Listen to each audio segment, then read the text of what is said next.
ایک دن نا حضور کے وصال کے بعد اچانک نہ اس طرف جا رہے ہیں خاصے مسجد سے دور چلے گئے.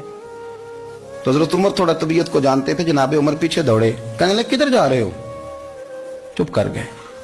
کیا ہوا؟ کدھر جا رہے تھے؟ ابو بکر سیانے بندے ہو, امیر المومنین ہو, کہاں جا رہے؟ تو رو پڑے.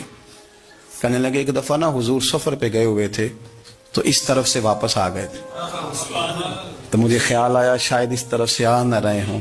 حضرت عمر رو پڑے. کہنے لگے ابو بکر اب تو حضور نے پردہ کر لیا.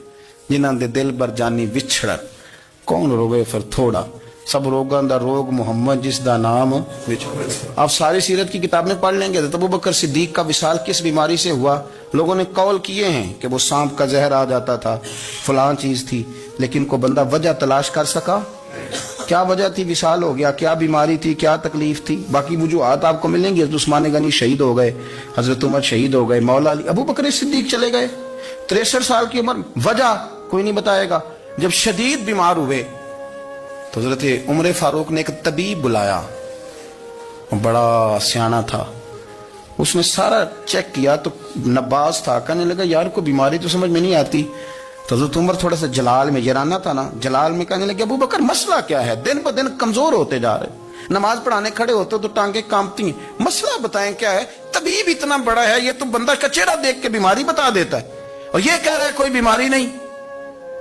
تو حضرت صدیق ایک بار خاموش ہیں. پھر حضرت عمر کہنے لگے ہم سارے آپ کی وجہ سے چلتے ہیں, لوگ سارے پریشان ہیں, آپ حضور کے جانشین بتاتے کیوں نہیں؟ جب تیسری دفعہ کہا تو حضرت صدیق ایک بار کہنے لگے عمر زیادہ باتیں نہ کر, تجھے پتہ نہیں مجھے کیا بیماری ہے؟ نہیں پتا تو میں بتاؤں؟ نہیں پتا تجھے, بول. تو جناب عمر رو پڑے. کہنے لگے ابو بکر مجھے پتا ہے آپ کا دیدار کے بغیر کام نہیں چلتا. وقت نا لمبا ہو گیا, چر ہو گیا, میں ترلے لیندے ہاں, کدی موڑ میرے ول باگا, خواب میری وچ ایک وار دیاں میں ساری عمر نہ جاگا. مجھے پتا ہے آپ کے مرض کا, پر ابو بکر امت کو ضرورت بھی تو ہے نا.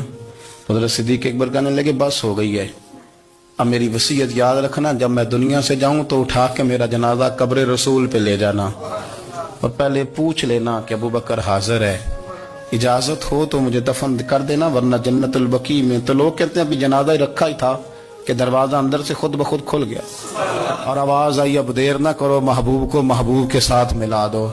پانی پر نہ سہیلیاں رنگا رنگ کڑے, اسی پریا اس دا جانی جس دا.